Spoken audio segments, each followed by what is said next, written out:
Good morning, everybody. Today is Thursday, January 28th. We're going live here in Phoenix. We're going to get you caught up on everything that's going on and hopefully answer a few of your questions, so stay tuned.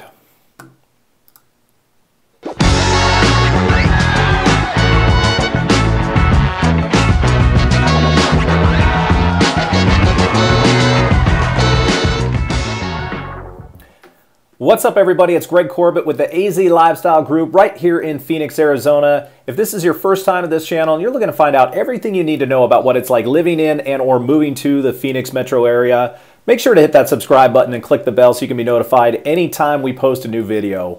We're helping people from all over when it comes to finding the best places and neighborhoods to live here, and we absolutely love it. So if you're even thinking about making a move and you need any assistance whatsoever, give us a call, send us a text, shoot us an email. However you want to get a hold of us, we got your back when it comes to moving to the Phoenix Metro. All right, we won't waste any time. Let's bring our good friend and partner, Rudy Lopez with Prime Lending. Rudy, good morning, sir. How are you? I'm good, sir. And yourself? I'm good. I'm good. We had a week off last week, and I believe that you were traveling. You had a little family trip, and where'd you go again? Did you say Oklahoma? Yeah, so we went to Broken Bow, Oklahoma, which is a small, just cabin town, beautiful with lakes and lots of cool stuff to do, lots of outdoor activities. And so we spent a few days there and just got a little bit disconnected from the world, which was necessary. You got to do that. You got to do that. I tried to drag you on in here, but I don't think the service worked. Yeah, that's how remote it is. That we tried to get on our call last Thursday and it just didn't work. I couldn't get on, so apologies. Either that or Rudy was just like, "Hey, it doesn't work." Yeah, right. Yeah, I was like a couple beers in my hand. Oh, it doesn't work, man. Hey, I can appreciate that, man. I can appreciate that. Well, glad you had a good time. How was the weather over there? Cold. Was it cold? Okay. Cold and mud and wet. Cold, wet. Yeah. It was raining pretty much the entire time, but it was raining here too. When did you get back? Sunday night. Sunday night. Okay, so you brought it with you. Yeah. And for anybody that's been paying attention to the Arizona weather this week, we got a huge winter storm that came in.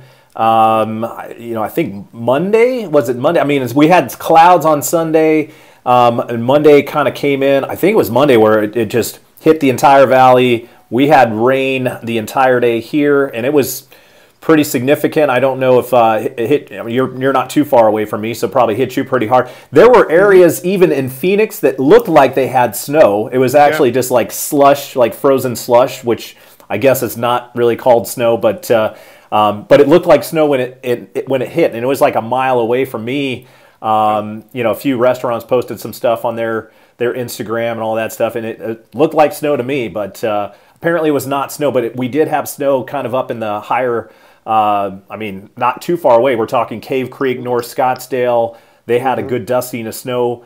Have you looked at all the mountain ranges, Rudy, and seen all the snow caps over those? Yeah, which is crazy. I never expected to see them this close to home. I was expecting it to be a little bit more towards Flagstaff, but yeah, here it's snowing here, and it's pretty cool. It's awesome. It's not too normal, but I think we've had it probably 3 times over the past 5 to 6 years. Where we've gotten a big winter storm that came in and actually dropped some snow, especially up in like Scottsdale, like Carefree, Cave Creek, those areas, and came pretty close down here. I mean, I was driving an area a few years ago that was probably, Scottsdale and Cactus, and it was snowing on my car out of nowhere, and I was like, where did this come from? So yeah, it's pretty rare here. It's been a chilly week. Nothing too crazy, especially what people are dealing with probably in the East Coast and probably what you had in Oklahoma. But it's been I think wanted by most people who live here. Yeah, I was joking around in Oklahoma, telling the guys that anything below 70 degrees to me is freezing, and they all were just it's true, because I've gotten to the point now where anything below 70 or even 60 is just too much for me. Well, you haven't, because you were in Dallas before. Didn't Dallas get pretty cold? It used to, yeah. It did. So you're already acclimated to the Arizona weather, apparently. Right. Someone was telling me that I guess my blood is thinned out already, so I'm I can't handle the cold weather anymore. Mine is still not. I'm still I like the cold. the heat still bothers me a little bit, but Does it? maybe one day I'll acclimate. Speaking of the heat, have you heard of these companies that come around during the summer and dump your pool with ice? Just like fill it up with ice so that it can cool down a little bit? No, I mean, it sounds like I don't know what is this, but a couple $100 or something for people to. I feel like you could probably just go to Costco and get a bunch of bags of ice and do it yourself. Yeah. That would be probably my thing, but maybe people like to hire people to do all sorts of services. So hey, right. Is that what you're going to do this year? And no, my brother-in-law who lives down in Tucson was asking me if I'd heard of that before. Yeah, these companies come out here and just dump a bunch of ice into your pool and it cools down in a matter of minutes. Yeah. Who knows how much they charge, but yeah, it's a thing. It's helpful because when you got that summer heat and you basically feel like you're getting into bath water and you're not really, it's not really that refreshing. Then I could see making a call to one of those guys for sure. Right. We're not there yet though. Now people can jump in and do like a little bit of a polar challenge. Yeah. And it's cold enough. It's fun. Honestly, one of the things that we haven't really discussed too much on this channel is like when it gets cold here, because we've had temperatures in the mid to high 30s, in the evenings. And I know for a few of us, like I've got an older home that still has an older AC unit heat pump, so it's basically electrical for heat and for AC. Do you have gas or do you have electrical for your HVAC or for your heat? I'm sorry. Mm-hmm. Electrical for both. Mm-hmm. And what we're finding, like, if you don't have gas for your heat and it gets down that low, it kind of can be tricky to heat up to a higher, like with our little one, she likes to have it right around like 70, 71 degrees. And if it gets in the mid 30s, and sometimes it can be tricky to keep it heated to that level. Or if you guys had any problems with that, or is it just my old house? No, well, my house was built in 81, and it has some of the rooms, like the master bedroom, temperature is a little different than in the living room and in one of the family rooms. So that's really the only thing that I can say is a little weird about our house. Yeah. That we have to just maneuver is that our master bedroom and some of the other rooms just don't heat up or cool down at the same rate. Yeah.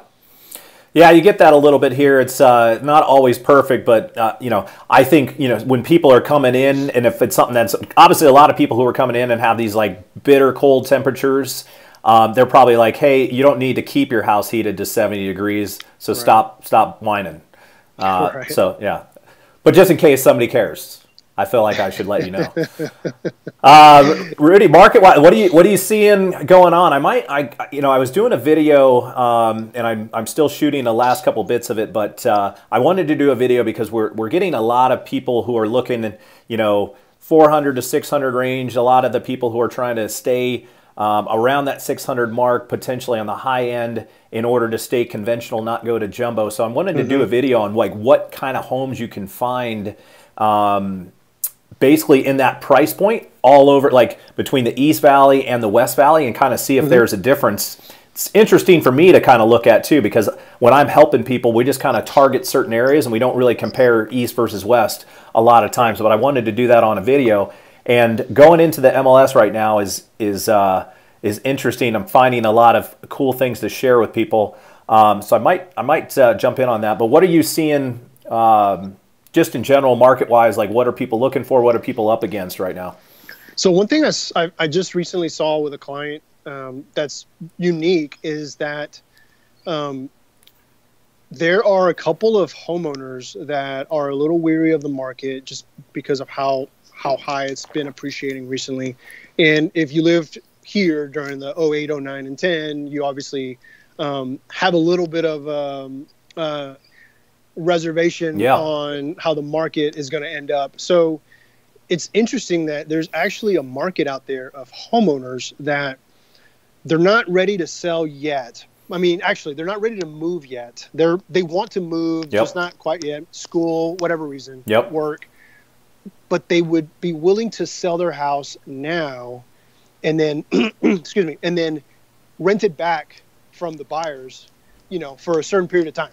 Yeah. So I'm actually working with somebody right now that is looking for homeowners because my clients, they live in DC and they're still a year away from retirement. So they're actually looking for someone that will sell them their house today and then basically rent it back to the sellers for another 12 months. Interesting. And, yeah, and it turned out, and it came up, or a conversation came up that there's actually a market out there of homeowners that are willing to do that just because they'd rather take their money now and they don't want to gamble for the next 12 months. Whatever happens. I mean, so if you're on the side of like hedging towards this is the high point, and and we think that not a cliff, because I don't think there's any sign of a cliff per se. You know, anything can happen anytime. Don't get me wrong. Like we went through that last year, but for people who are like, hey, we feel like this is probably the tipping point, and we're going to start seeing some sort of downward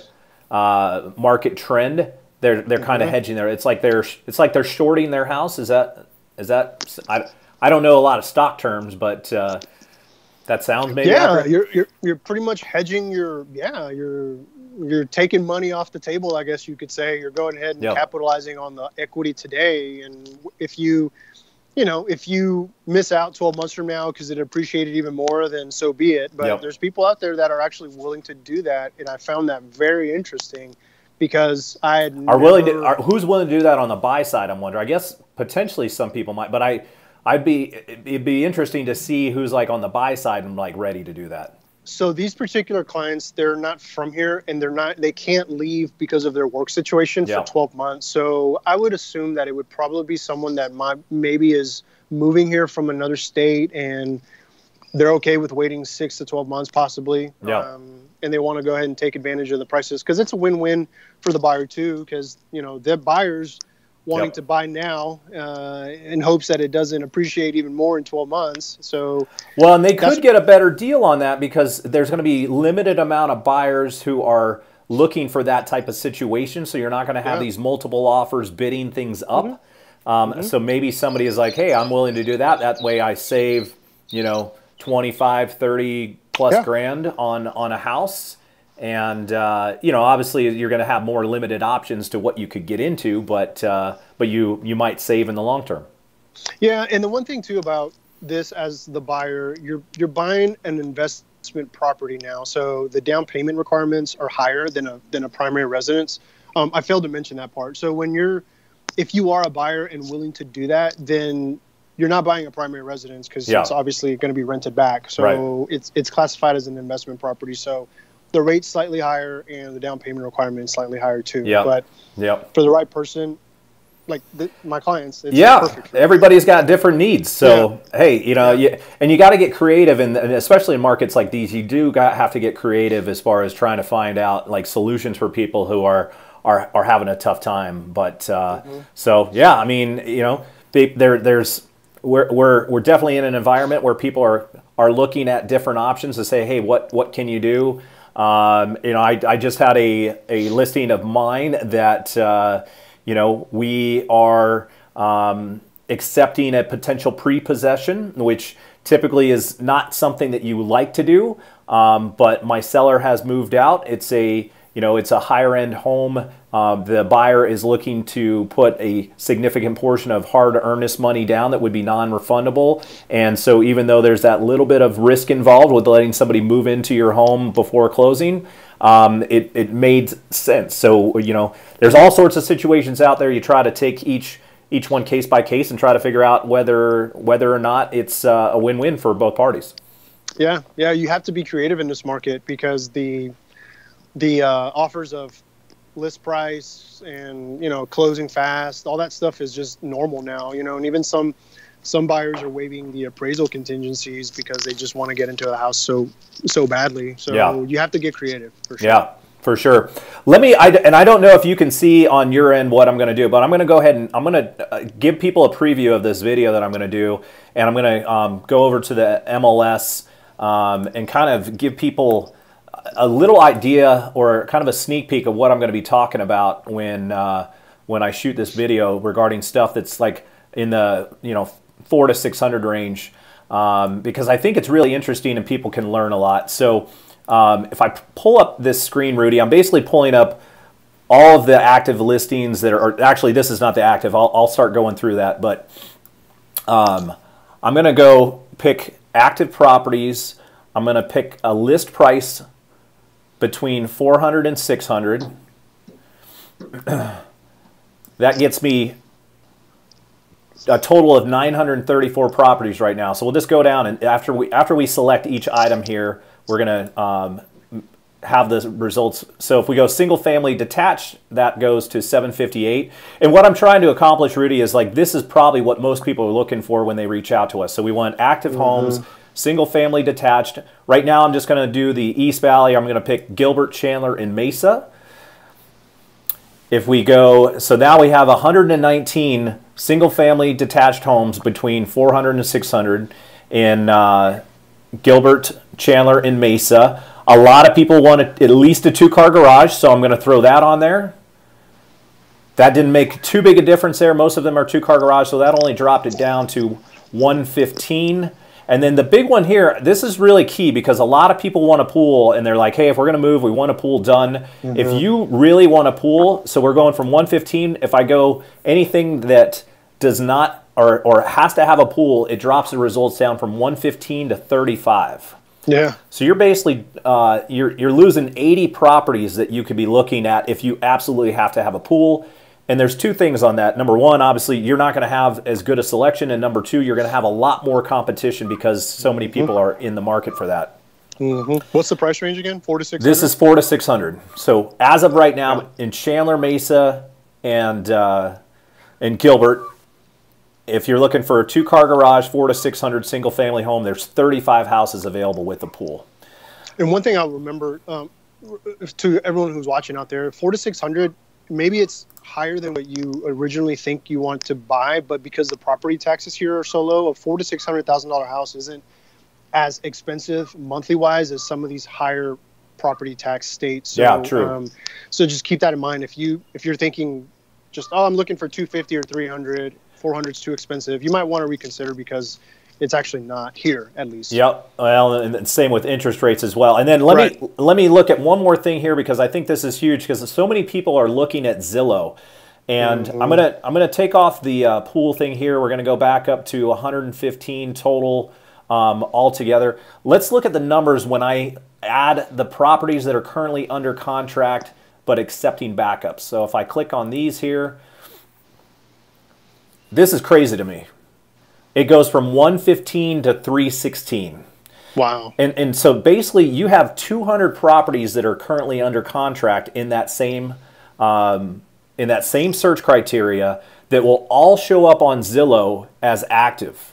Active, yeah. No, you're not going to know whether they're under contract or not. So if you're going on Zillow and you're seeing 315 active homes in your price, you think this market is like, hey, it's not that bad. It's not what people are saying. And then you start scanning through and you're like, okay, every house I like is actually under contract. It's crazy to me. Like, so if people are out there, if you're looking at Zillow, just be aware of that. We have like a way to get you a link to our actual website that will share with you all the actual data on properties that are under contract or not. So don't waste too much time on places like, and it's not just Zillow, it's probably like Redfin and a lot of the other affiliate sites that kind of share all the MLS data to the public. You know, be careful when you're looking at that stuff just because you might get disappointed with your expectations. Yeah, Zillow's cool because it has a nice little, it's easy to use. Obviously, the map is pretty user-friendly, but it's sneaky in that, unfortunately, it'll have a house showing as active probably through the entire time that it's under escrow and never once tell you that it's under contract. And it can go a month and it's still under contract and it'll show as active on Zillow. So a lot of agents, and it's a good point because a lot of agents, they won't change it. Most agents should change it from under contract, accepting backups to pending once like all the contingencies are gone, like once the appraisal's done and the inspection's done. Typically you should move that property to pending if you're actually not accepting. But most agents maybe are lazy, maybe they're not thinking about that and they just let it go UCB the entire time. So you could be like accepting you could have it as accepting backups, and then you call and you're like, hey, I want to actually look at that house because it's interesting to me, because in case you guys are accepting backups, and they're like, it's closing in 2 days. Right. So, and one more thing, like I will always look at these properties that are accepting backups just in case, because we do have a lot of people making frantic decisions, bidding very high and then backing out. So there is a potential chance you could get in on some of these, but I wouldn't spin your wheels looking at all of them. Yeah, no, yeah. You know, those situations are rare, unfortunately. It's one of those where, like, people are making frantic decisions, and unfortunately, just because of the lack of inventory, they're usually not changing their minds unless something bad happens to the house or there's some inspection item. But yeah, it's not going to slow down anytime soon. Let's just say that. It doesn't appear that way. Yeah, and I mean, we typically have like a little bit of an increase in inventory levels when we get into early part of February. We'll see if that happens this year. I hope that we have that, just to kind of at least give a little help to a lot of the buyers out there that are trying to find properties. I know that would be helpful to most of the people who are watching, you know, from out of state and looking for guidance from us. But so I'm hoping that happens. But until the people here looking to sell have a place to buy too, it gets challenging. So that makes it tricky. Yeah, I find it funny that, you know, you'll hear people say, well, I'm going to sell my house right now because I can make so much money. But then what are you going to do with that money? Are you going to go buy another house and pay above list price and waive the appraisal? So just, you got to be ready. Everybody wants to sell high and buy low. Right. Yeah. So they're looking for that deal. They want to sell really high, and then they want to find that hidden gem, which, hey, some people can do it, but easier said than done. Yeah. If you find one, let me know. Yeah. Yeah. Let's see. We don't have any questions coming in yet. All good on that. If you guys, obviously, if you watch this at a later period of time and you have any questions for us, you want to kind of pick our brain on any matters, definitely reach out, shoot us a comment, shoot us text, anything you can see. I'm going to put Rudy and I's information back up on the screen again here. Oh, that's not the right one. And so reach out to us. Let us know how we can help. We're here to help you guys with this entire process. It's not 100% easy. We're going to try to make it as smooth as easy as we can, from not only looking for a home, but obviously the huge important side for those of you who need to obtain financing and make sure that when you're going through this process, that's why we're a team here. Without everybody working together, this stuff doesn't happen. So definitely reach out and let us know how we can help, and we'll share with you how we can make the process hopefully a little smoother and easier for you. Absolutely, yeah. Use us to your advantage, and especially if you're out of town. The whole virtual showings and offers without you actually stepping foot inside the house is becoming more of a reality here, more of a normal situation. So yeah, use us. Use it as much as you can. Yeah, it's funny when I go out and look at houses. It's half the time it's like just the agent by themselves. Yeah, they're just taking their phone around. They're like, hey. So it's definitely popular right now between just a lot of people coming from out of state and having to do this remotely, and obviously still with the COVID stuff going on. It's we're doing everything we can, but. Yeah, a few years ago when we rented our house in Dallas out, one of the realtors walked in with the phone, and the clients ended up putting an offer or a bid for the rental, and we ended up choosing them. And back then it was so weird that these people had never set foot into our house, but they were the ones that wanted it the most and offered the most. And now it's like a normal thing. It's different times now, Rudy. Yeah, different times for sure. Well, we'll wrap this up now. Everybody out there watching, we appreciate you watching. Give us a like if our content has been helpful for you. We always appreciate that. Hopefully a simple thing to do. Give us a like. It always helps us out, helps the channel out. And again, reach out to us. Rudy, thanks for joining in. Good to have you back this week. And we'll catch you guys next week. Have a great weekend.